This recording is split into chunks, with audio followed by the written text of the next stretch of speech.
Hello and welcome to the BBC's Facebook Live. I'm James Longman, I'm in Beirut, and we are looking at the situation in Syria with the evacuation of thousands of people from the formerly rebel-held east of Aleppo city.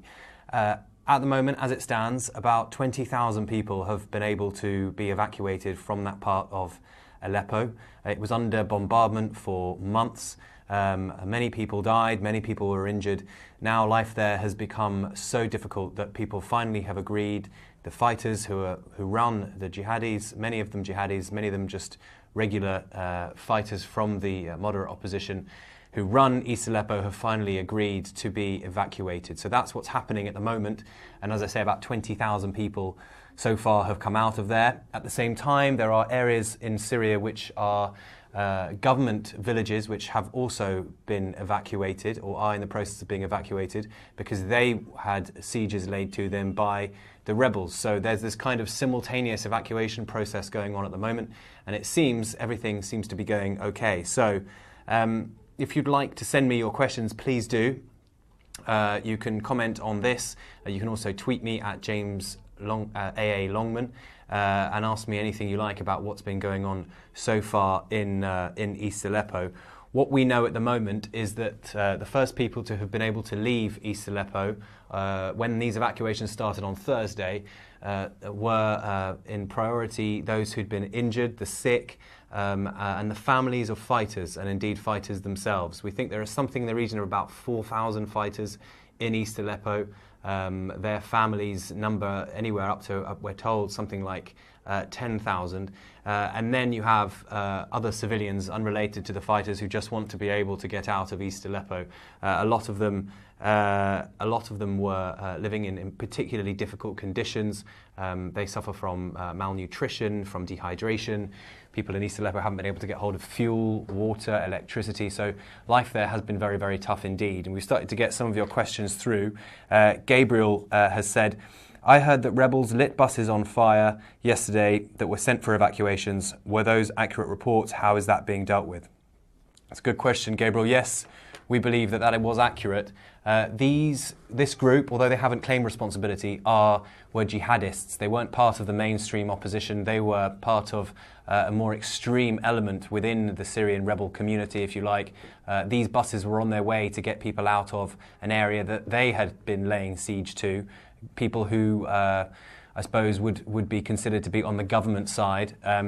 Now those buses were set alight, 6 buses we think, and we don't know yet what's happened to those people who did it. Certainly the mainstream opposition have said that they don't think that was a good idea. They totally disagree with it. And they said, in fact, that it put the lives of 50,000 people at risk. And they were referring to those 50,000 who were waiting in East Aleppo to be able to get out. Because as I said, as soon as people from that part of Syria can leave, it's meant that people in East Aleppo can leave. So they have to be going at the same time in order for this plan to work. But somewhat amazingly, even though that happened yesterday night, the plan seems to be continuing today. It would have been very easy for the Syrian government to say, look, we've got jihadists burning buses, we're not going to do any more evacuations. But it seems that they've overcome that hurdle and they've decided to push ahead with these evacuations.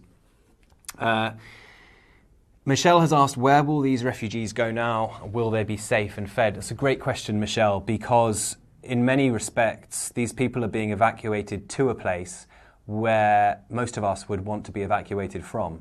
They're going, most of them, to Idlib, which is a really large area in northwestern Syria, and it's the last place in the whole of Syria which is still under rebel control. So what they'll be able to go to there, they'll either be able to go to the homes of people they know who've already been evacuated to this part of Syria. It's been the place in Syria where people from all over the country have been sent if their hometowns have been recaptured by the government. So in effect, it's this large area of opposition inside Syria. The problem, though, is that there are so many people going there now that they've had to set up camps inside this area, in this kind of region. And we're getting into a very cold part of the year.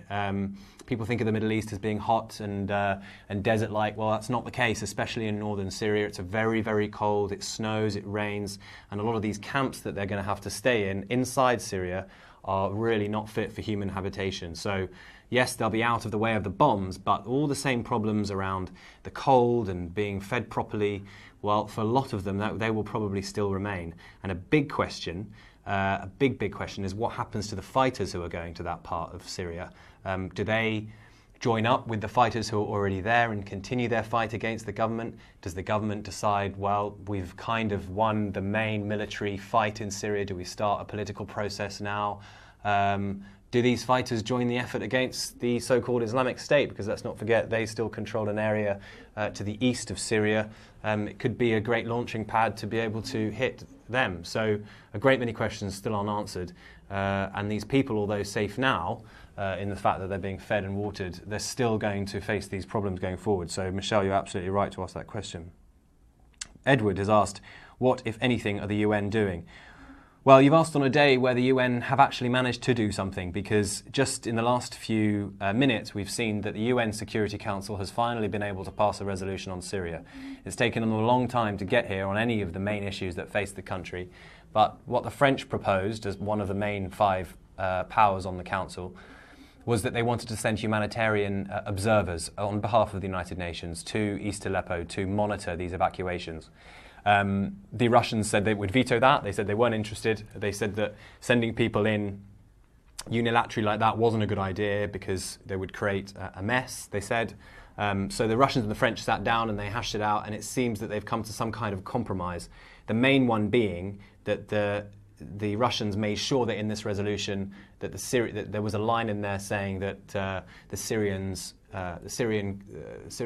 sovereignty wouldn't be compromised by any of these agreements, because the Russians have been very clear that any kind of activity on behalf of the international community inside Syria, they believe, is wrong, and they think that any of these kind of agreements at the United Nations need to have Syria on board. So it looks like they've passed a resolution, and what that would mean is about 100 observers would go in to Syria to monitor the situation, to make sure that people who are being evacuated from East Aleppo, and also those who are being evacuated from government-controlled areas, are not attacked by either rebels or people who are on the government side, and that they are allowed freely to choose where they want to go next, and are not detained by the government, which is the main fear I think a lot of people, particularly in East Aleppo, have, which is that the government has lists of names and that they'll come onto these buses and pull off the people that they want to arrest. So there's a lot of trepidation, and the levels of trust in Syria just aren't really there.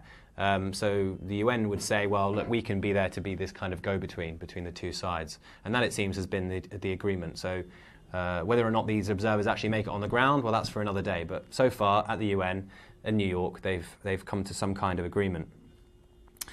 So Naomi has asked, are the children being evacuated out to the UK? What can we do to help?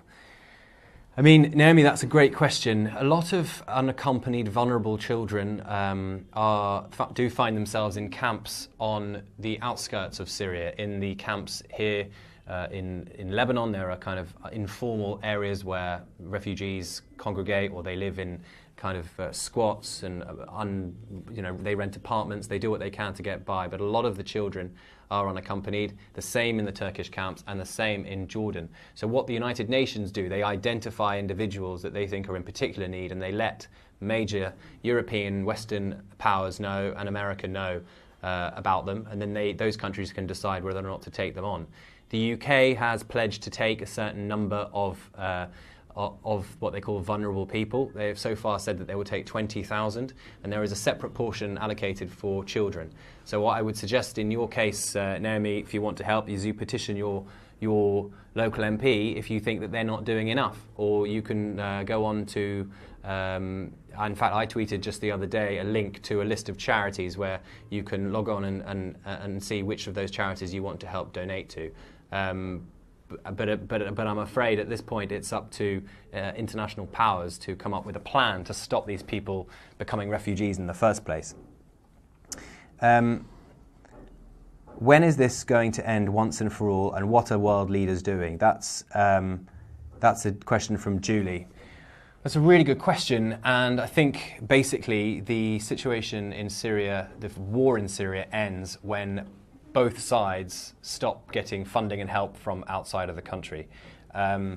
Now, the civil war in Syria stopped being a civil war really quite quickly because there were so many outside actors involved. Now, I would say you'd probably more likely to call it a proxy war.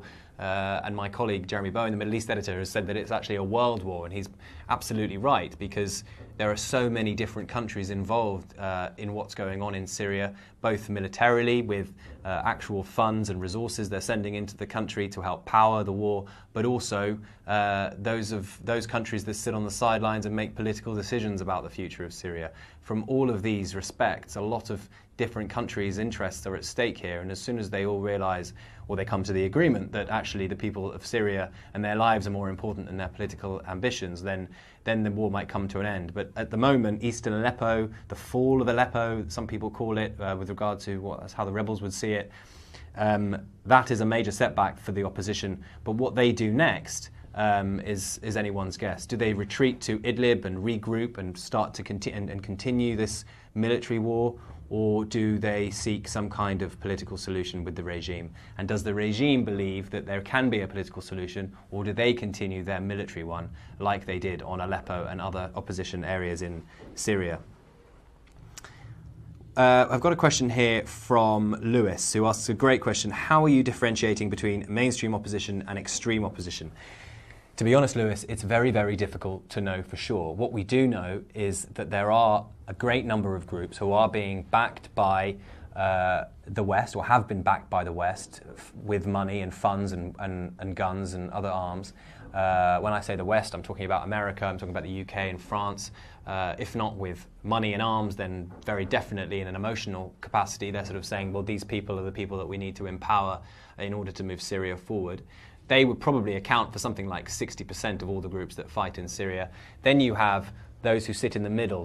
They would be described, I think, by most people as extremists, but have not been labelled terrorists by any kind of international power. So they are groups like Ahrar al-Sham, and they are very powerful fighting forces in Syria. They are not subject to the Western countries, but they do receive funding from the Gulf, like Saudi, Qatar, other countries like that, who see a future of Syria without Bashar al-Assad as their main aim, so they continue to fund that group. And then you have the most extreme. You have the likes of Jabhat Fatah al-Sham, which is linked to al-Qaeda, and then you have the so-called Islamic State. Now, these groups, everyone agrees, are terrorist organizations and shouldn't have any part in the future of Syria. What we know, or we think we know about East Aleppo, is that of the 8,000 or so fighters who were there, about 900 of them were what we would call jihadis, what we would reference as being extreme, that we would not want to, Western countries would not want to see gain any kind of leverage inside Syria. The rest, those sort of 7,000 plus, were from groups that the West has previously backed, and as such we would call them, in the news anyway, we reference them as being moderate opposition. But you're absolutely right to highlight the fact that there's a lot of people in Syria in these groups, and it's really difficult to know exactly where they all sit on this spectrum. Sylvia has asked, I heard many refugee children have mysteriously gone missing once placed in a safe place. Well, it isn't just refugee children. This is part of the war of information around Syria. We hear it all the time. Activists tell us one thing. We have to spend days checking it out to see if it's true. A lot of people in Syria have been arrested and remain in government prisons. Tens of thousands of people are still in Syrian regime prisons. We don't talk about them that much because it's very difficult to get there. As journalists, we can't go into Syria freely, so we don't get to see these things. But there are a lot of people, we're told by families, who have been disappeared, so to speak, and who are gone. And it's a great worry for the future of the country, I think. You're right to highlight it.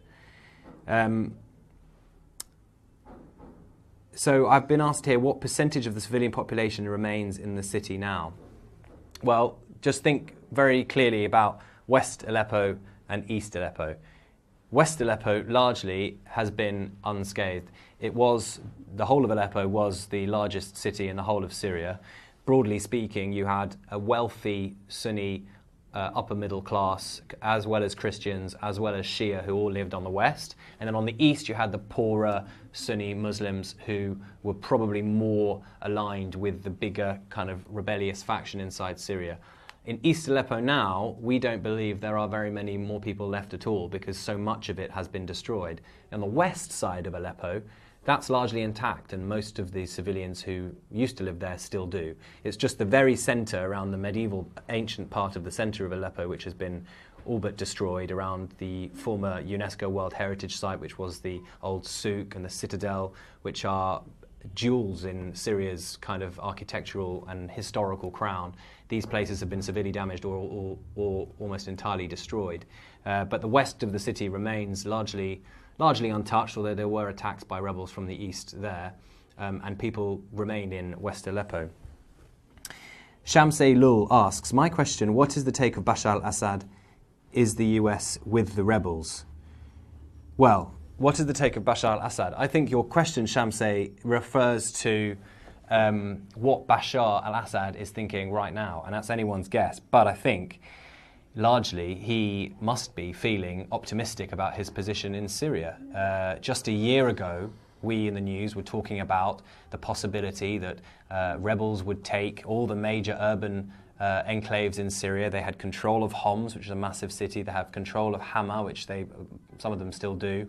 They had control of a large part of Aleppo. We were talking about a 180 degree from what we're talking about now. We were talking about the east taking the west over. And so in a 12-month period, the war has shifted so much in Bashar al-Assad's favour, and he's made so many military gains that he must be feeling very optimistic. I think what it should be clear is that it's not because of the Syrian army that he's been able to do this. It's because of the help he's received from his allies around the world, most particularly the Russians, who help with air support and also troops on the ground, and the Iranians, who offer military support as well on the ground, and very, very importantly, Hezbollah, who send thousands of troops over from here in Lebanon into Syria to help his regime keep power. So, and many of them die, and many of them, their families mourn them here and have funerals for them here in Lebanon.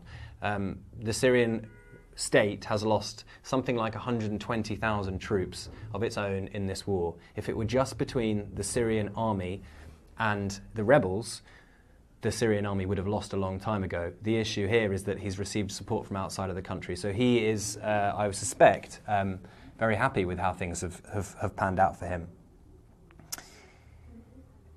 Robert asks, what is expected to happen next, James? Well, we know that these civilians are being taken, civilians, families, also rebel fighters are being taken to this holding station just outside of Aleppo.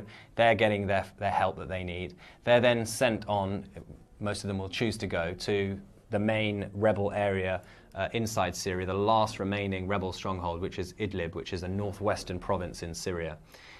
Now, what happens next is really up to the opposition about what they decide to do, these rebels. Do they form, their alliance remains in Idlib, so do they decide to then continue their military fight, or do they think to themselves, we've lost so much territory, we need to figure out a way out of here and we need to make a political agreement? What does the Syrian regime do? Do they think, well, we've won in Aleppo militarily, we might as well just push on and move into Idlib, and all these people that we've moved up as refugees, well, they can flee over the border and at least we'll have secured our territory?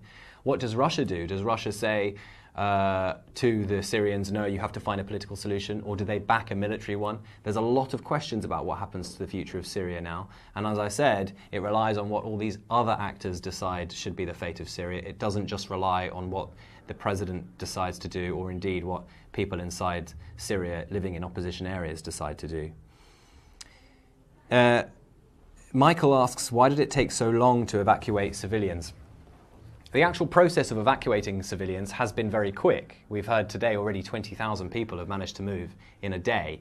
I think Michael's making the point that it took so long to come to this point, to make an agreement. And that is because so many different people had to be on board, so many different groups had to agree to the terms. East Aleppo had to be evacuated at exactly the same time as two parts of northern Syria, which are under government control, which had been laid siege to by rebels. They wanted to make sure that there was a coordination in evacuation, that not too many people were leaving one place and not enough from another. And then, of course, you had to make sure that all the fighters were on board. And it's no good one group saying that they agree with it and 10 others saying they don't. There's a lot of different fighting groups in Syria, and they all had to agree.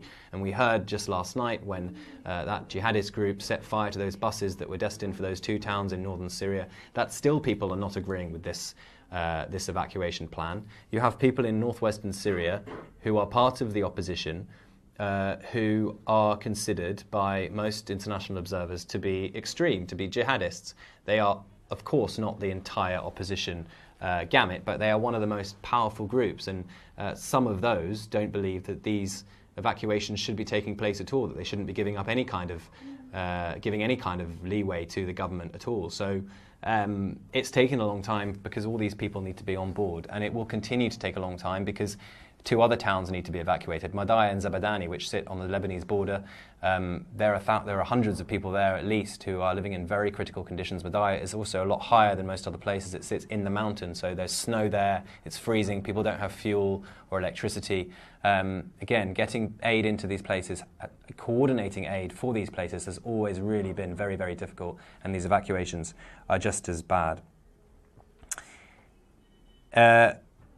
I think I'm going to wrap things up now, but thank you very much for tuning in. This was Facebook Live in Beirut. Keep your questions coming. I'll seek to see if I can answer them. And you can find all our coverage of what's been going on just over the border from here in Lebanon, in Syria, on the BBC News website.